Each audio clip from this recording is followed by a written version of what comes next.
أشهد أن لا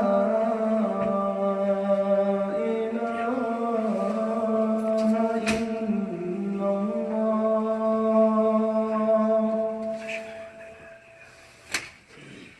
أشهد أن لا إله إلا الله.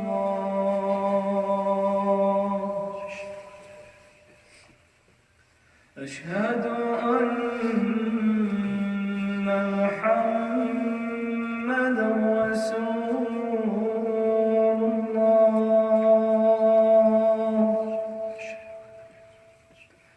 أشهد أن محمدًا رسول الله.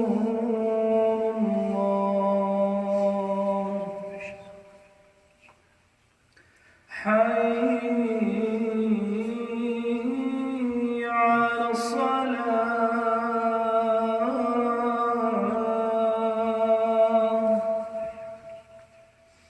حي على الصلاة.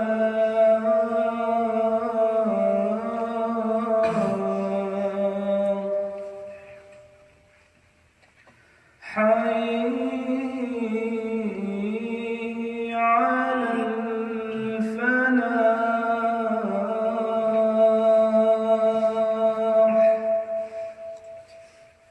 حي على الفلاح.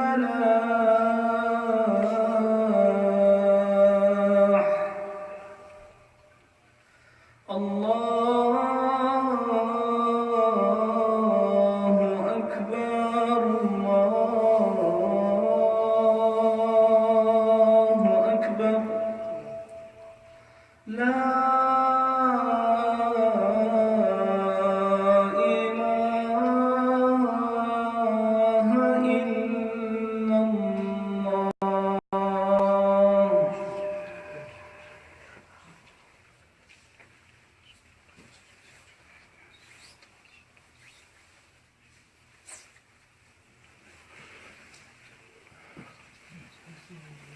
الحمد لله نحمده ونستعينه ونستغفره ونعوذ بالله من شرور أنفسنا ومن سيئات أعمالنا.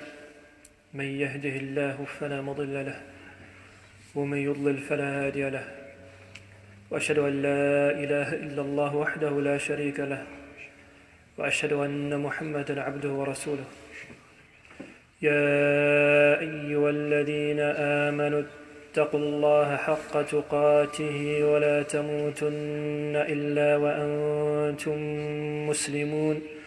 يا أيها الناس اتقوا ربكم الذي خلقكم من نفس واحدة وخلق منها زوجها وبث منهما رجالا كثيرا ونساء، واتقوا الله الذي تساءلون به والأرحام إن الله كان عليكم رقيبا.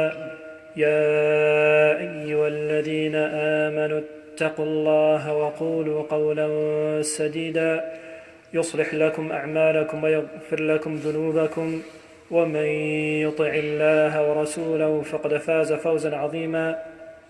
أما بعد، فإن خير الحديث كتاب الله، وخير الهدي هدي محمد صلى الله عليه وسلم، وشر الأمور محدثاتها، وكل محدثة بدعة، وكل بدعة ضلالة. أيها الإخوة والأخوات، من آيات الله سبحانه وتعالى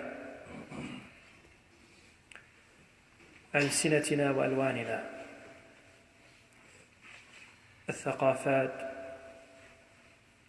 أجسادنا في الظاهر، ألسنتنا بأنواع اللغة.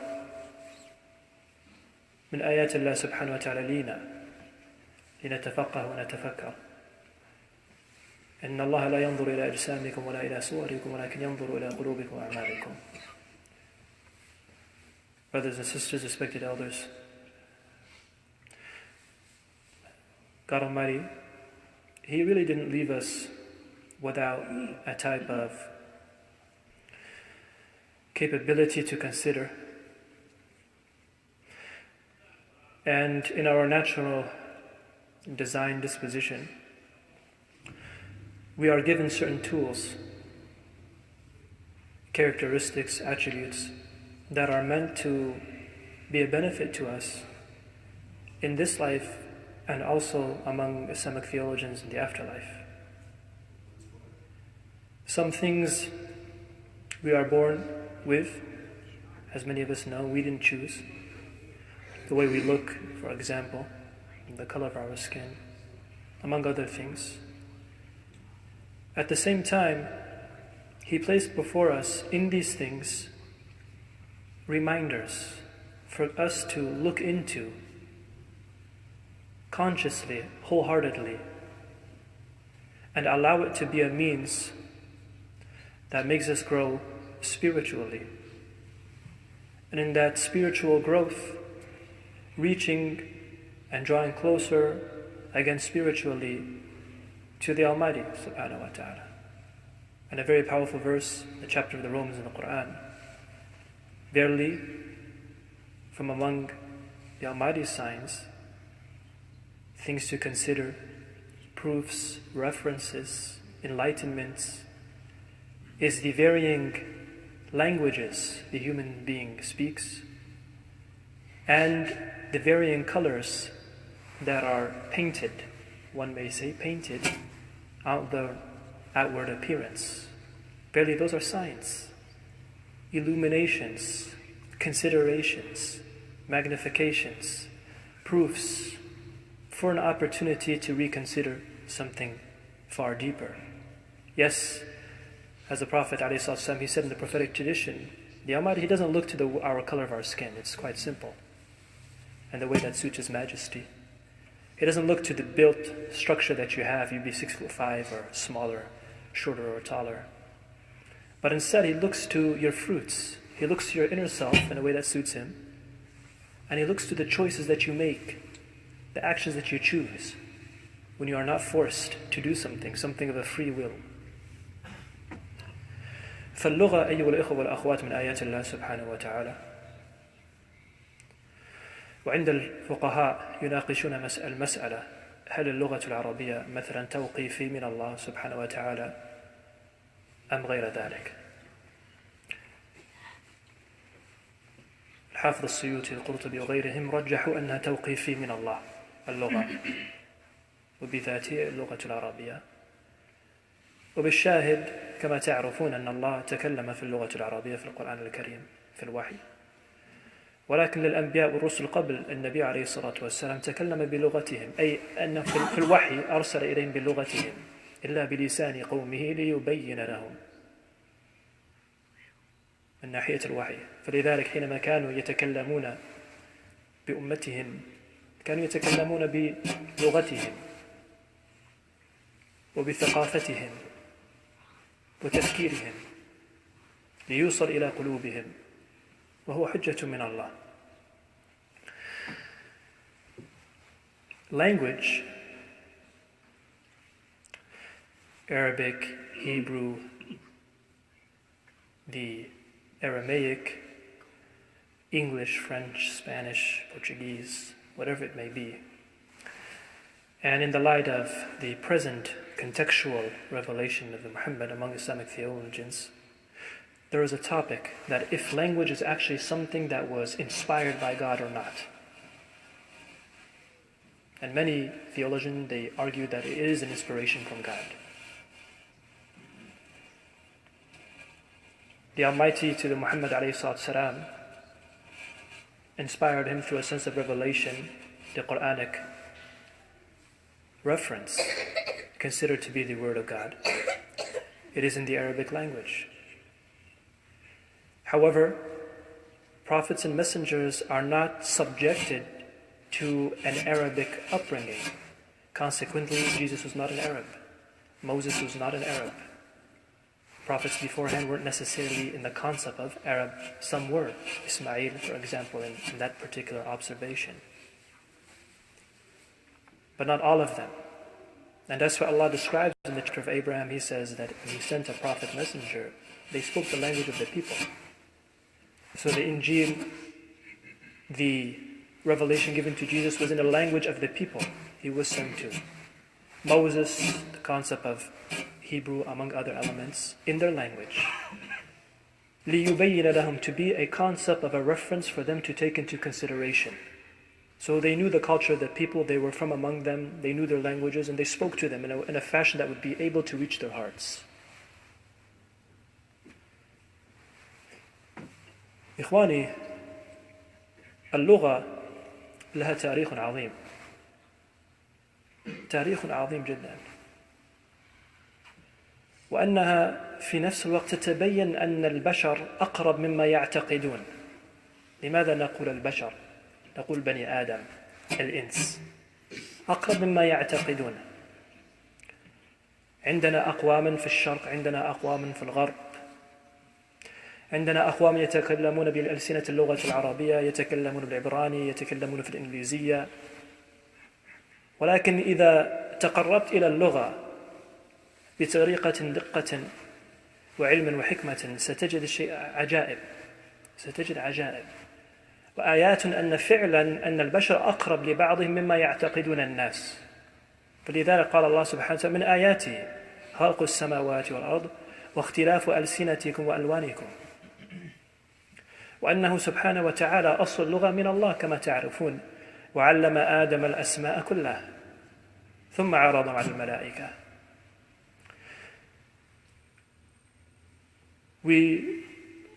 Language in of itself really has a magnificent history to it. Language is history.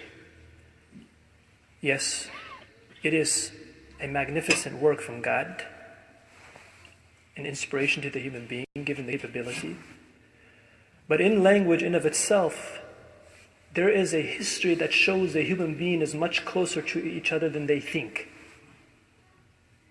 The human being, regardless black, white, Hispanic, Arab, whatever they may be, and the languages they speak, in of itself, in its construction, really shows that the human being is much nearer to each other than they assume.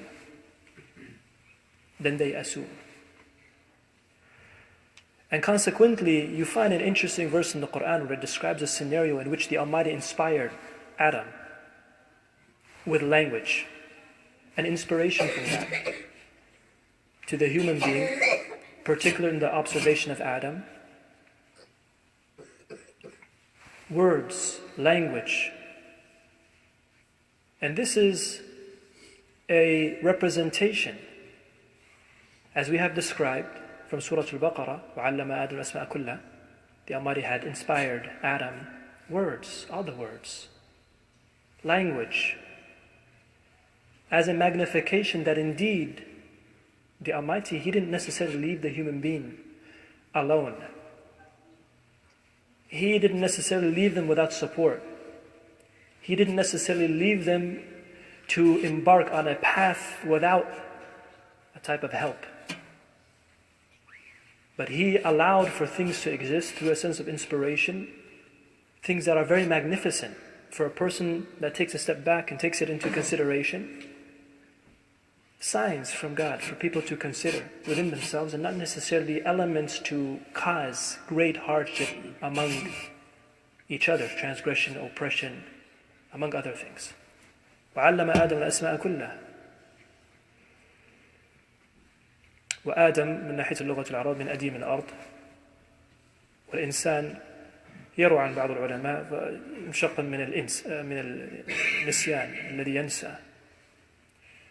ولكن استجاب الله سبحانه وتعالى الدعاء والتوبة،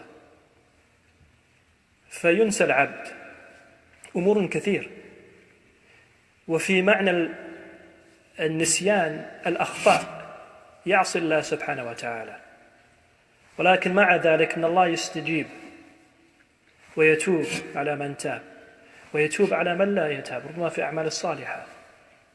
وإذا نظرت إلى القرآن تجد كثيرا اذكرهم الذاكرين الله، يذكرون الله، لأن قد نسوا.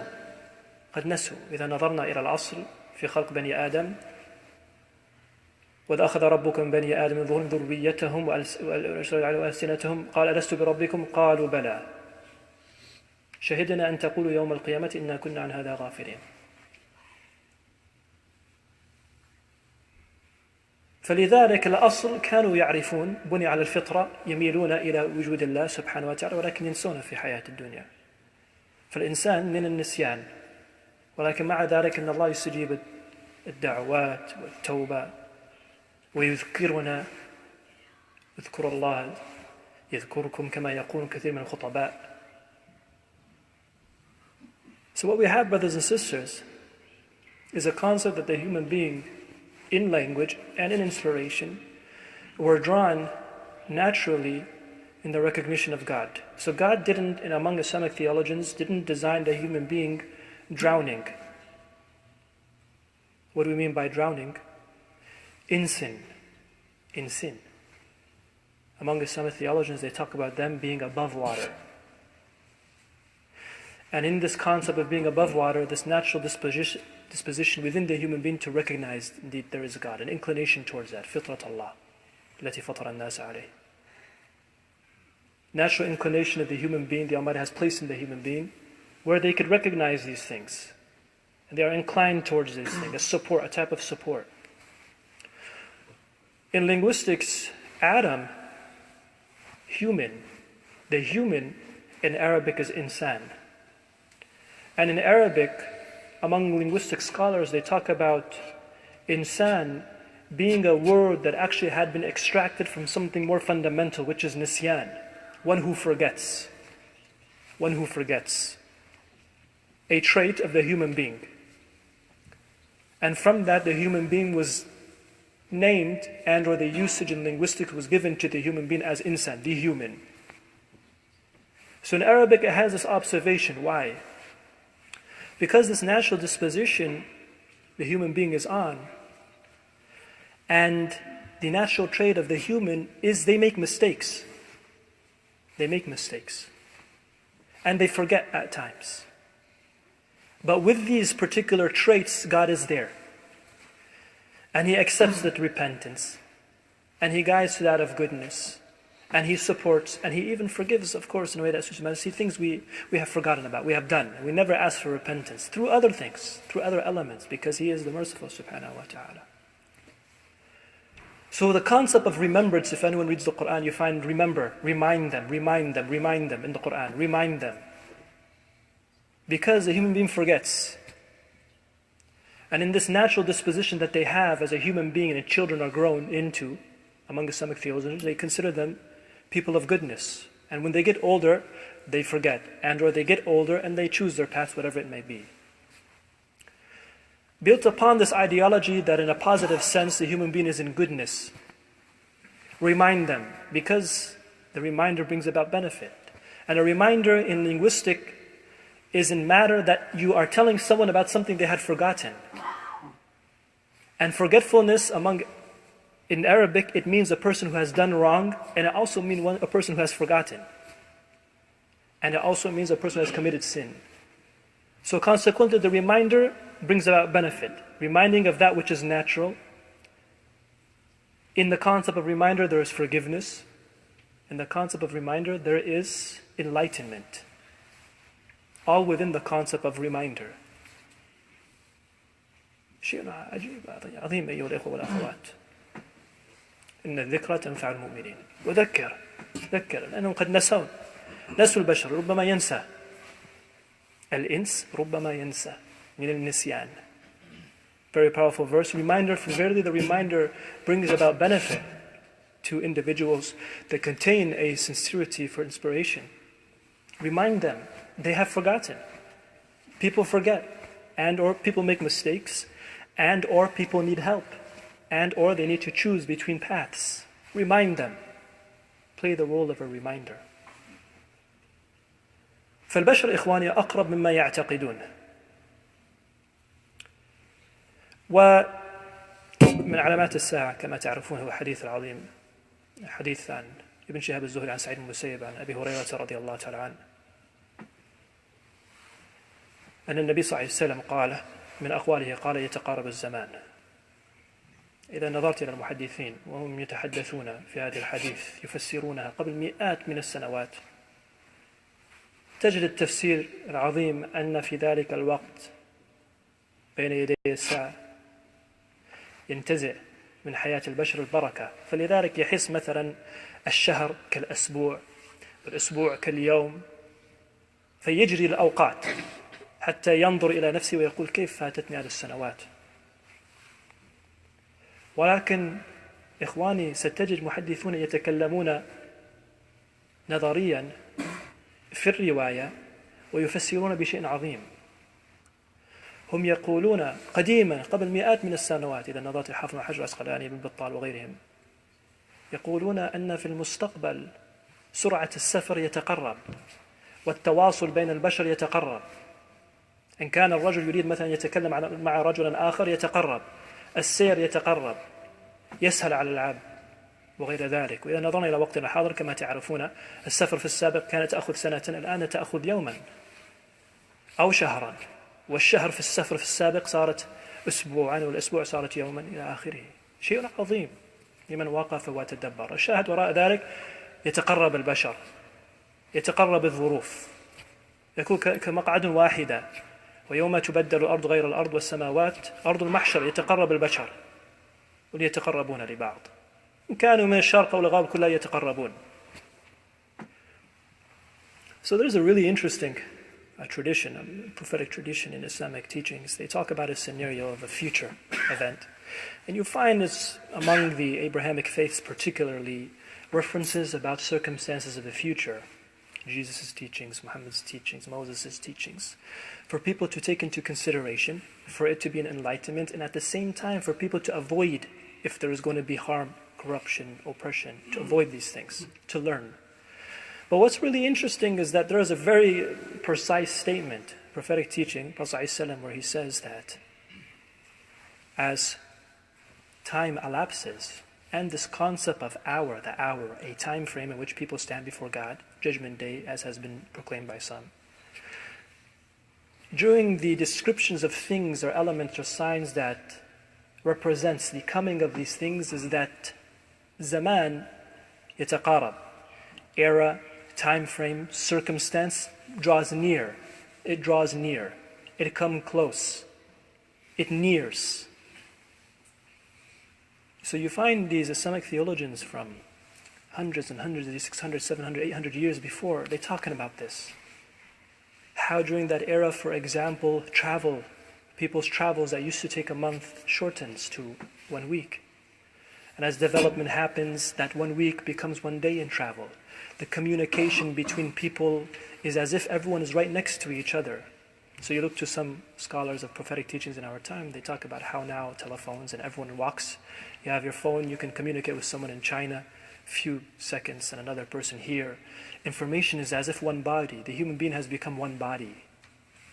It has become one body. كَمَا بَدَأْنَا أَوَّلَ خَلْقٍ نُعِيدُهُ.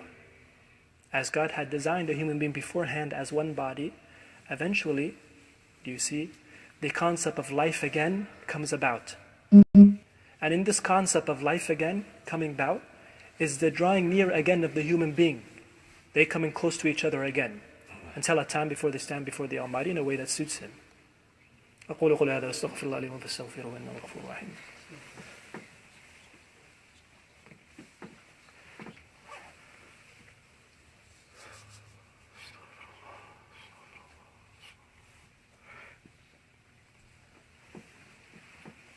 بسم الله الحمد لله والصلاة والسلام على رسول الله وعلى آله وصحبه أجمعين.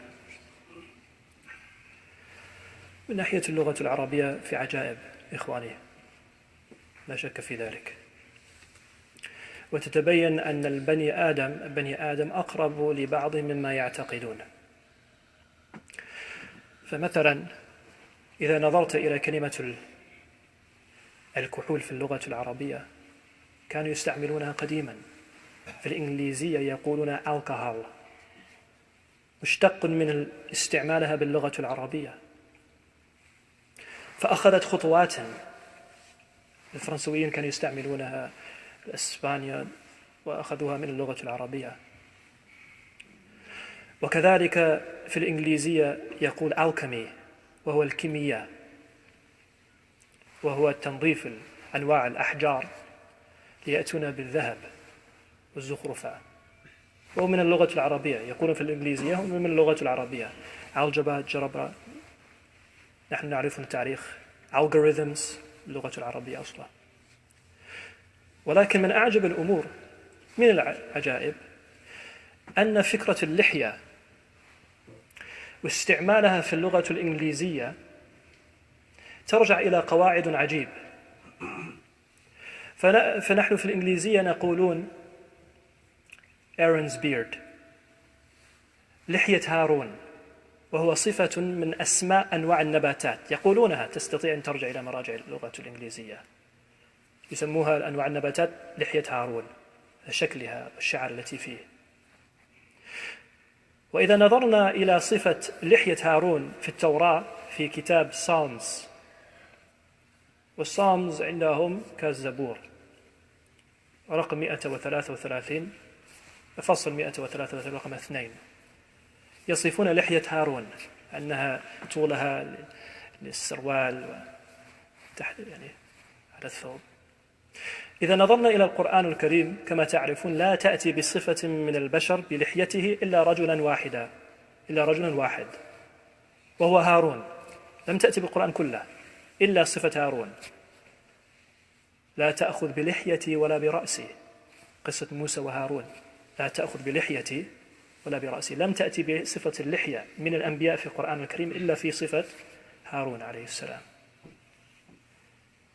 فانظروا، التوراة تتكلم هكذا، القرآن تتكلم هكذا، واللغات حينما يستعملون الاسم هارون's beard Aaron's beard يستعملونها على النباتات، يصفونها. ففي تاريخ عظيم إخواني تتبين أن البشر أقرب لبعضهم مما يعتقدون في تاريخ واحد، وعلم آدم الأسماء كلها. وكما تعرفون البشر من بني آدم، من آدم عليه السلام. So language is a very interesting phenomenon. It carries a hidden message, and it shows that the human being is much closer to each other than they assume. Words that are used in our tongues, it has a history, a long history. And it shows that cultures used to use wording from each other, and it shows a common root. It draws back to a common root. Alchemy in English, which is the art of basically using some type of rock and seeking it out. Gold comes from the Arabic word kimia. You find algebra from the Arabic word. For example, algorithms from the Arabic foundational elements. I'm talking about language. Alcohol from the word al-kuhl. Among other things. It shows a common ancestry. It shows a common usage. An element that draws the human being much closer than they assume. That's why language in of itself is a phenomenon, a beautiful phenomenon. There's a very interesting fact that some vegetations, flowers, etc., are described and are given the name Aaron's beard. Aaron is the brother of Moses, in Arabic Harun. Aaron's beard. So now we look out through history. For example, textual references. You find in the Torah, in the Old Testament, the book of Psalms 133, number 2, a description of Aaron's beard. And that description really is second to none when you look to the Old Testament. And it describes the length of his beard going down beneath his skirt, and these type of that lower to the second half of his body, among other things. If you look to the Quran, there is nowhere in the entire Quran a description of a human being in connection to beard, a male, regarding to their beard, except one individual. And that one individual is the prophet Harun, who is the brother of Moses, Aaron. That is described in this verse, in the chapter 133, verse number 2 of the book of Psalms. So in this Torah, you have this description of Aaron's beard, Harun's beard. In the Quran, nowhere in the entire Quran is a description of a beard except found in Aaron. And you find the usage of this concept in the English language now, when they describe various plants.